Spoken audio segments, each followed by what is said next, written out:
Puran og tanang butang igsuon na agay tumong. Bisan pa man gani ang basura, pamoniton gani og i-recycle nga naman. Mutuo man sila nga bisag basura na siya na ikapuslanan gihapon. Amen. Na kita pong tanan nga tawo taning kalibutan na atong hinumduman nga natay tumong.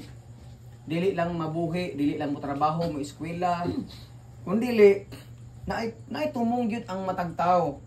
Nganong gibuhat siya sa Ginoo mga igsoon. Amen. So ito ni mahibalaan unsa may kining plano o kanang purpose ni Lord natong tanan ning kagabion. Amen. So unang-una atong nabasa ganina diri nga naay duha ka example nga gigamit si Jesus nga kining gisultian niya ang mga tawo nga ingani kuno sila ang mga Christian bisan paman kita nining panahon nga gisultian ta sa Ginoo nga kining kitang tanan kuno nga mga Kristohanon sama ta aning asin og kahayag. So ato ning hibalon unsa may kining purpose nganong nahimo man tang asin ug nganong nahimo man tang kahayag. So una ani ta magsugod sa gitawag na asin. So nakibaw man kita nga especially sa mga magluto si mamag si papa nga mostly kuno tanan gyud bisan na mga sabon ug mga pagkaon butangan gyud asin pa no kay ang asin pang palutaw siya sa lasa. Dayon ang asin pod atong nahibalan nga mo preserve siya sa pagkaon, di ba? Butang kasi ning isda paron nga di madugta pagkaugma. Gani ang mga pagkaon sa unang panahon sa mga Hudiyo gamitan nila kasin nganuman wala pa may rep sa una. Muna ang ilang gamitan budburan nila kasin para ang pagkaon mo preserve siya og pila ka dugay nga mga panahon. So karon kay giingnan man ta sa Ginoo nga kamo ang asin sa katawhan. Kita kunong mga Kristohanon, mga nagtuo ni Kristo, mga asin daw ta. So may unsa may pasabot aning kita ang asin. So sa akong ingon ko pa ganina, di ba ang asin mulutaw mo palutaw siya sa lasa unya mo preserve sa mga pagkadautan sa pagkaon. So kung dapat pagkasulti di ay kung Christian na ta, kita kuno ang mag-preserve sa kalibutan. Kita ang mag-preserve sa pagkadautan ining ibabaw sa kalibutan kay sugot tag sa dili tungod aning gitawag nga sala kining nadautan ning kalibutan. Amen. So dili nadautan ang kalibutan tungod sa mga kalihukan sa mga tao kundi tungod gina number 1 sa sala. Gani si Cain gipatay niya ang iyang igsuon nga si Abel tungod kay naghari ang sala sa iyang kasing-kasing.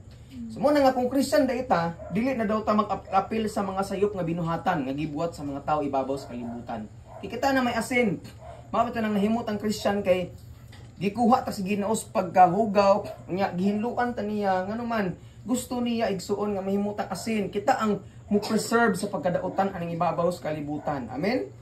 Muna nga lisod ding mahimong Christian kay mingon silang daghang bawal kuno ning magsimba kag born again kuno nga simbahan, daghan kuno bawal ning kanang naa kay Ginoo kinabuhi. Actually dili man siya bawal kay kining tanan kung nagugma ka sa usa ka tawo, tanang makadaot sa imuha imog yung tangtangon, di ba? Niya ilabi na kining bawal igsuon nga gingon nila dili man siya bawal, actually sala gini siya atubangan sa Ginoo. Dili ningon nga likayan ako ni kay gibawal sa simbahan, dili gingon ni pastor nga imo ning likayan kay gibawal ni dili. Number 1 nagsulti ni ini mao ang Ginoo. Muna kung nagtaho ta si Ginoo mga igsuon ato ging likayan ang mga pagpakasala ibabaw sa kalibutan. Amen. Nganuman ang pagkadautan o kagubot sa kalibutan dili siya ingon nga normal lang batungod ni sa sala. Kung sa atong nakita sa mga kagubot sa kalibutan na mga patay gipang rape dos ang edad na ay amahan gibalita dito sa kuan Cebu nga gipatay ang iyang anak kay ningitong ko na iyang pananaw. Pero imong na imbestigara ang mao nga panghitabo kining dili makamoingon nga nangitom lang iyang pananaw kun dili sala gid ang naghari adto. Amen. Sumuna nga ang mga pagkadautan aning kalibutan na kining dili nato siya tawgon nga normal tungod kay lisod kaayo nga ana bitaw tungod kay naandan na to makitaan sa mga TV, nakitaan to sa palibot nga gibuhat na siya dili siya normal tungod kay dili ganahan ang Dios nga magahari ni sa atong mga kinabuhi nganuman. Unang-una maguba ni sa atong kaugalingon. Amen. Dili pwede igsuon nga kining magbuot-buot ta sa atong kinabuhi nganuman kining kinabuhi nga atong gigamit gihulaman naman ni nato dili man ni atua. Si Lord may naghatag ni ini unya. Lisod kaayo kung nanghulam tag usa ka butang sa atong silingan unya ato ning gubon. So dili pwede kay kining atong kaugalingon mismo ingon ang Bible nga templo ni sa balaang espiritu. Nya kung gubon kuno ni nato kining gubon sa Ginoo. Mo nang ang mga tawo ingon sila Lord nganong giingani man kunimo. Dili na tumabli ang Ginoo kung ang atong lawas magkasakit-sakit na yung mga diferensya nga naman kita mismo ang nagguba niini tungod sa atong mga binuhatan. Amen.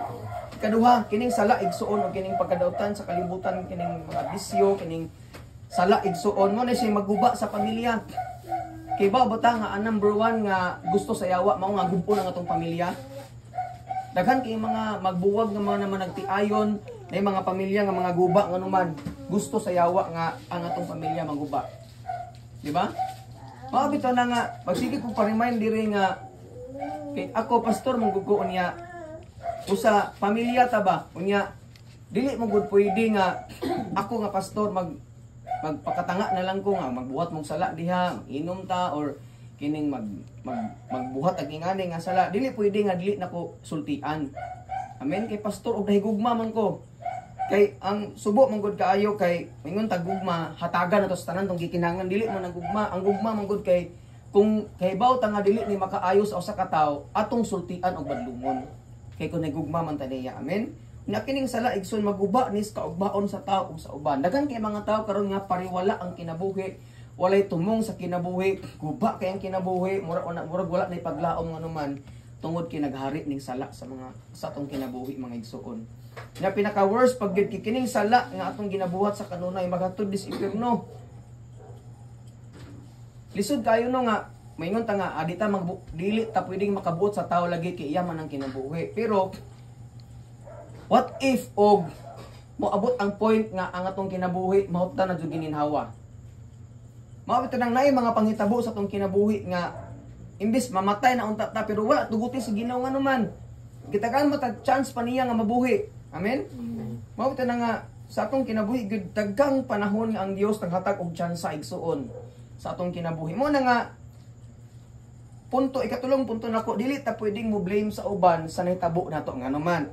Bisan ang pagsulbad ang sa tanang pagkadautan gitugutan na sa Ginoo mga igsoon nga naman gigugma ta niya. Dili ko mo di ba nadungog mo gid ni sa balita nga si Duterte kuan siya gihiring tungod kay sayop man gid pod ang iyang binuhatan nga kana bitaw mo patay og tawo tungod sa drugs nga kanang nagbuhat. Pero posible nga gigitugutan sa Ginoo na nga naman. Kay ang tawo man gud dili siya mutagam once nga dili bitaw mo hatag og grabing implement ang usa ka tawo igsuon. Kay tanawa ha kung ang usa ka tawo makabuhat magbuhat og drugs unya tungod ni ana mapatay niya ang napo ka tawo.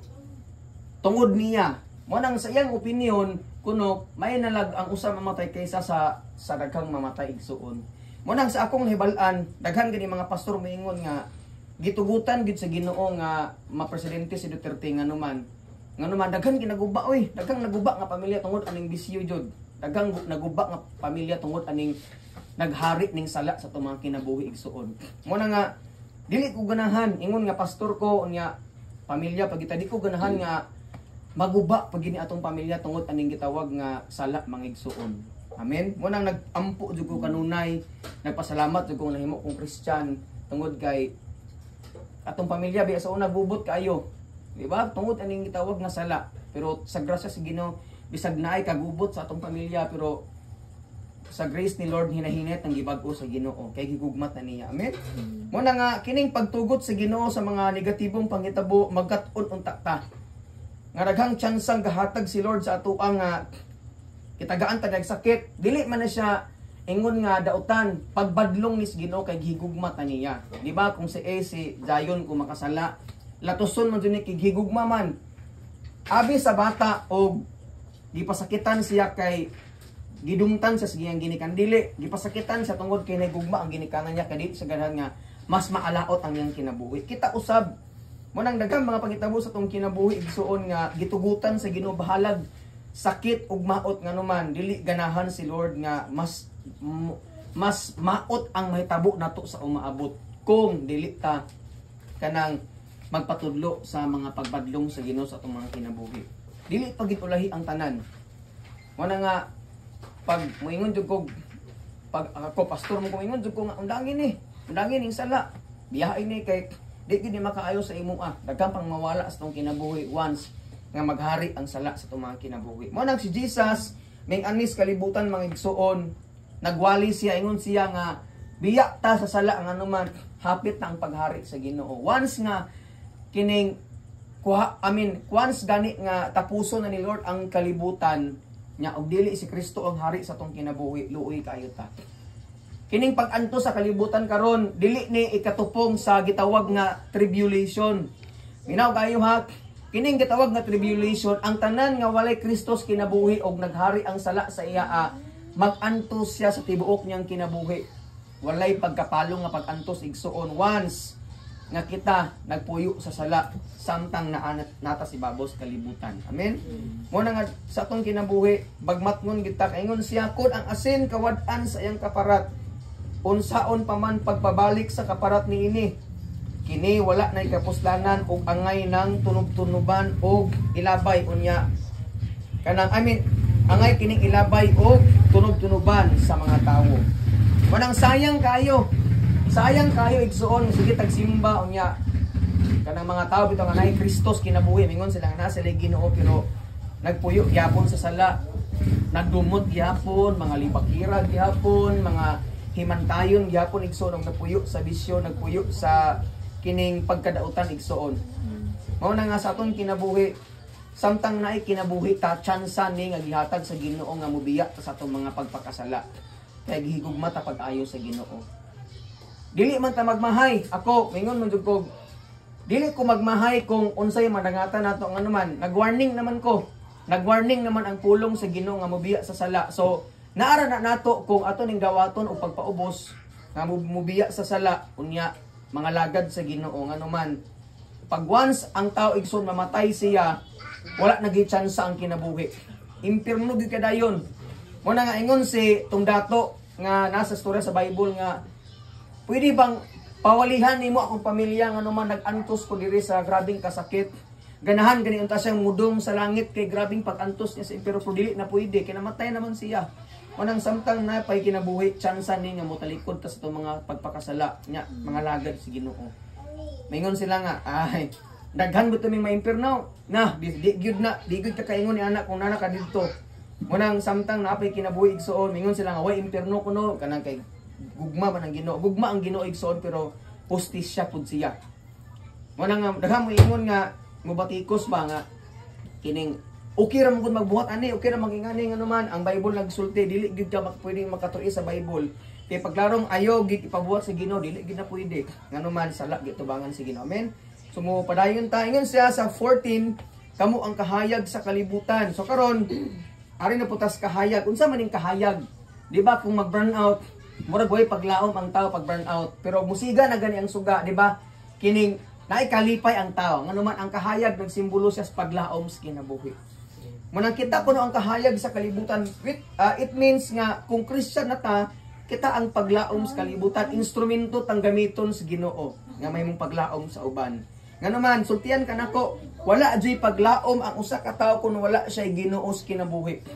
Prangkang pagistorya, dili gyud kwarta ang paglaom sa kinabuhi, dili ang atong butaran, dili atong presidente, dili ang atong silingan, dili ang kadato igsuon. Nga naman ingon ang Bible, bisan pa kunog maangkon nimo ang tibuok kalibutan pero ang imong kalag manglangoy sa impierno kawang lamang ang tanan. Nganuman si Jesus Christ nalansang sa cross igsuon aron kitang tanan makabaton sa paglaom sa kinabuhi. Kitang tanan nangitngitan sa kapobrehon, nangitngitan sa kawaladon, sa korupsyon sa kalibutan, sa pagpakasala, nangitngitan ta sa atong mga sala igsuon pero may ngani si Kristo para gikuha ta o gihinluan ta niya pinagi sa dugo nganuman gigugma ta niya pag-ayo. Amen. Mo na nga mahimot ang kahayag sa unsang pamaagi man atong isangyaw ang pulong sa Ginoo. Ampuan nato sila dita maulaw nga Christian ta, ampu ta nila pag nasa lay problema, dasigon sila nga napay paglaom sa kinabuhi. Pero tong kauban po nimo pa imong ginhilak ito siya no nga ampo ro nga pamaagi ato silang shiran nga napay paglaom sa Ginoo tabangan sila di na toy kaulaw igsuon kay ingon ang verse 15 walay magdagkot og suga aron lamang isulod sa gantangan kundi ibutang gayud kini sa tungtunganan aron maghatag og kahayag sa tanan nga nasa balay. Lisod kayo no kung mag-burn out nga magdagkot ta og lamparilya o nga atong taguan lang sa ilawom dili ato gining ibutang sa lamisa para mahayagan ang tanan. Ingani usab di na to'y kaulaw nga sugsugon ta nga, ay, born again din ka, ay, malay na kang tinuuhan, dili gid na laing tinuuhan. Nga naman, ang Bible nagsulti pag naa na kay Kristo musangyaw na ka. Di na ka manglibak, muwali na ka sa pulong sa Ginoo. Mabito nang sa Facebook, social media mag-post gid mi og mga pulong sa Ginoo ngano man ang tanang tawo na kinahanglan paglaom sa kinabuhi. Sa panahon sa bagyo maingon sila nga way Ginoo, pero maingon ang mga pastor nga ang mga bagwawali nga naay paglaom ngano man na mga tao nga gigamit sa Ginoo para matabangan tas kalisod mga lisuon. Amen. Muna sa atong kinabuhi kining moingon man sila nga lain tag tinuuhan, dili mo gid nila tinuuhan. Ang gisugo sa Ginoo mo itong tumanon mo ng kanang ang lahig tinuuhan kato mga tao nga dili mutuman sa Bible. Kay ang Bible nagsulti man so atong buhaton igsoon. Amen. Ingon ang verse 16, nganong gibuhat man nato ning mga butanga tungod kay ingon siya busa sa samang paagi ipadanag ang inyong kahayag at tubangan sa mga tawo aron makita nila ang inyong mga maayong buhat o daygo nila ang inyong amahan nga atua sa langit. Bisan ako god kita mo gid mo sa akong binuhatan, nagpuyo man diri ni sa nga kining napod ni mga kasipanan makabuhat pug dili maayo. Pero mingon ang yawas ako nga ay nagwali kay moras gyapon. Wild ka magbuhat kaging ani. Pero akong nasabtan igsuon nga bisan pag naa kay sayop nga mahimo dili na siya pasabot nga dili na ka pwedeng gamiton sa Ginoo. Kaya nga ang yawa mo gumusulti siya, nakasa na ka, di lagi ka kasasa na jud ka, wala kay paglaom sa kinabuhi. Pero ang pulong sa Ginoo sulti nga bisa pagbadamag kag ikapito mubakod ka nga naman gamiton tas Ginoo igsuon. Kitang wait wa may perpekto nga tao diri. Bisan ang mga pastor nga nagwali, masayo pod ni ang mga pare, mga gigamit sa Ginoo pero usa lang kabutang nga among gitinguha nga kun makasala mi mga migpasaylo sa Ginoo niya padayon gamiton sa Dios. Kaya lahi maning magpuyo sa sala og nakasala lang. Amen. Muna nga igsuon sa atong kinabuhi ato ning gibuhat ang mga maayong butang anuman daygo nila ang inyong amahan nga tuwa sa langit. Mao aday magbuhat ag maayo igsuon mahimot ang kahayag sa atong pamilya sa tibuok mga tawo anuman para pasidunggan nila ang Ginoo. Maingon man gid sila nga, uy, dapat lagi ni si kuan lagi. Di na lagi ni siya mo bisyo, di na lagi ni siya mo boto kani. Di tungod kinalai og tinuuhan, kundi gibag-os Ginoo. Ang Ginoo number 1 nga pasalamatan nganong grasya ra magud ang tanan. Bisan ako makabuhat jud ko grabing sala. Makapatay kong tao, bisan kun sa ko mahimo gyud. Tao ra man ko, nagpuyo man ko sa lawas nga makasasala. Grasya ra gid ang tanan sa Ginoo. Manang di jud ko manghinambog na pastor ko na born again dili. Grasya ra gid ang tanan sa Ginoo mga igsoon nganong nakawali ko sa inyo bisan ako grabe kog sala nga nabuhat sa una dili ko angayan dili jud ko angayan mawali di ko angayan gamiton sa Ginoo pero kanang nagpagamit lang ko kay daghang mga tawo na kinahanglan tabang sa Ginoo daghang mga tawo na kinahanglan paglaom sa kinabuhi igsoon kay ingon ang pulong sa Ginoo sa John 3:16 tungod gihigugma pag-ayo sa Dios ang kalibutan ug tungod niya gipadala niya ang iyang bugtong anak nga si Ginoong Hesus aron ang tanan nga mutuon niya dili malaglag sa impierno kun dili makabaton ang kinabuhing walay katapusan. Igsuon kitang tanan gyud unsa may kadako sa problema nato, unsa man kadako sa atong sala nga nabuhat sa kalibutan. Atong hinumduman nga gigugma ta pag-ayos Ginoo. Ang mga tawo mingon man sa ato nga makasasala ta, wala natay paglaom sa kinabuhi, di na ta mabag-o, pero ang pulong sa Dios nagsulti nga gihigugma ta sa Dios. O kaning gugma sa Ginoo mo'y rason igsoon nga makadung tas langit, ikaduha mo nay rason nga padayon tang gamiton sa Ginoo pinagi siyang grasya natay kabag-uhan sa kinabuhi nganuman ingon ang Roma 6:23 ang bayad sa sala kamatayon kitang tanan maimpierno unta kung wa tay pagtuos Ginoo kung wa si Kristo nalansang sa cross mo na ingon siya apan ang gasa sa Dios mao ang kinabuhing walay katapusan ngana ni Kristo Jesus nga atong Ginoo. Malibog ko sa uban kay magwali sila relihiyon nga magbuhat kag maayo para malangit. Dili ang Bible nagsulti magbuhat na kag maayo kay giluwas na ka sa Ginoo. Di ta mo buhat og maayo para malangit kun dili grasya ang tanan sa Ginoo. Gasa man gud ang kaluwasan, libre ra ba? Mo nang nagbuhat og maayo kay nakasabot ta sa gugma sa Ginoo sa atong mga kinabuhi igsuon. Luoy kay mga tawo, nagwali sila nga buhatan ning mga sakramento, pangadjian ang usa ka tawo kining mubayad pagagingani nya. Kung imong imagine na ang atong gobyerno grabe korupsyon. Unya ang atong kinabuhi nagkapobrita tungod sa mahal kay pamalatinon. O tanawan ninyo, ang simbahan pagyud nagingon nga hatag bug kwarta para malangit mo dili gyud na tinuod. Kay ang kaluwasan nga gihatag ni Kristo gasa siya, libre nga gasa. Ang ato lang buhaton, mutuo og budawat ni Kristo may kinabuhing walay katapusan. Kamo ni kahayag. Malamdagan ka bitaw no magbuhat mo kog ginganing nga mga binuhatan nga dili na ulipon gud ang tao sa bakat igsuon mo na ang si Kristo nagwali nga ang kaluwasan libre ug ang tanang tao igsuon nay tsansa nga ma-restore ang kinabuhi. Ang tanang naguba pwede pang ayuhon sa Ginoo. Kung ang imong sapatos na langkat na siya imong idong sa tigtahi maayo pa magamit pa nimo. Ang usa ka cellphone nga naguba imo pang ipadong sa tigayo. Ang atong kinabuhi igsoon ang atong relasyon sa atong pamilya sa managtiayon kaya pang bag-uhon sa Ginoo ug ayuhon nganuman siya ang Dios tig-ayo sa atong mga guba nga mga kinabuhi. Amen. Manang igsuon ingon ang Philippians 1:21 human ako nga ingon si Pablo nga for me to live is Christ and to die is gain. Ang akong kinabuhi ko no para na sa Ginoo unya mamatay ko malipay kung mamatay siya nganuman ang akong kalag kauban naman ni Kristo ngadto sa langit. Igsuon kung watay kalipay sa kinabuhi karon atong hinumduman ang kinabuhi mubo ra gyud kaayo. Amen. Sayang kaayo nga atong kinabuhi atong kana bitong atong kinabuhi sayangon sa pagpakasala ba unya nakamatay magantos pud sa impierno luoy kay ta. Muna og sayang puno gani og malangit naman og galingtan na di pag ginato i-enjoy ang atong kinabuhi. Pagpangalagad sa Ginoo magpagamit sa Ginoo sayang pagid kaayo ang kinabuhi igsuon. Muna nga sultian ta karon sa pulong sa Ginoo nga naapay paglaom ang tanan. Gamiton ta sa Ginoo nga magsangyaw sa mga igsuon nga biya na mo sa sala nganuman maghatod ta sa impierno. Nga gamiton ta sa Ginoo nga musangyaw sa uban nga naapay paglaom diha sa Dios. Kay ang Ginoo igsoon mahatag siya mga pulong nga maghatag natog kadasig. Ingon si Pablo nga I can do all things through Christ who gives me strength. Nay panahon nga wa siya kaon, nay panahon igsoon nga busog siya, nay panahon nga walay muhatag niya og suporta kay pastor man siya. Pero nabuhi siya bisan sa prisuhan, nagdasig siya sa mga simbahan nga mabuhat nato ang tanan tungod ni Kristo. Amen. Salamat sa Ginoo mga igsuon nga katagaan ta niya kusog sa panahon nga kita mga luya. Sa panahon nga wa tay kanon sa COVID, gisustain gihapon ta niya og nabuhi ta karon.